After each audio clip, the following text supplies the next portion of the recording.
नमस्कार. मी मुकेश जाधव कोल्हापूरमधून बोलतो आहे. कोल्हापूरमध्ये एक अफलातून आणि जबरदस्त रिझल्ट आलेला आहे. त्या मॅडमशी आपल्याला आता मी बोलत आहे. नमस्कार मॅडम. नमस्कार. हां, तुमचं नाव कसं? माया लोहार. ओके. तुम्ही राहायला कुठे आहे कोल्हापूरमध्ये? रमणमाळा पोस्ट ऑफिस. ओके. तुम्हाला अमृत ज्यूस चालू करायच्या अगोदर तुम्हाला काय त्रास होता? अस्थमाचा त्रास होता. किती वर्ष होता? 26 वर्ष. ओके. तर डॉक्टरांच्या गोळ्या चालू होत्या? हो होते की. होत्या. बरं, डॉक्टरांच्या गोळ्यामुळे तुम्हाला काय इफेक्ट पडला?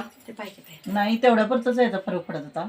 ओके. गोळी मग पडल्याशिवाय मला कमी येत नव्हतं माझा अस्थमा. अच्छा, म्हणजे तुम्हाला पंप होता? हो. ओके. मग दिवसातून किती पंप मारायचे तुम्ही? पहिला एक ओढायची, नंतर जर नाही कमी आली तर मी 2-2 गोळ्याचे असे 4 गोळ्या पंप ओढायचे. म्हणजे दिवसात तुम्हाला 4 पंप लागायचे? हो. ओके. बरं, अमृत ज्यूस चालू केल्यानंतर तुम्हाला किती महिन्यामध्ये फरक पडला? मला 8 दिवसातच फरक पडला. तिथं 4 गोळ्या ओढत होते, तिथं मी 1 गोळी ओढत होते. बरं. आणि नंतर ना मग माझ्या आता 1.5 महिना झाला तर मी गोळी, आता माझा 20 दिवस झाले गोळी बंद आहे माझी. गोळी पूर्ण बंद आहे? हो हो. मग आता तुम्हाला गोळी बंद झाली पण अमृत ज्यूस घेताय, मग तुम्हाला आता दम लागतो का? नाही लागत. डस्ट ॲलर्जी लागती? नाही. तुम्ही स्वतःचं म्हणजे घरातला स्वयंपाक किंवा घरातलं काम करू शकताय स्वतः? हो हो.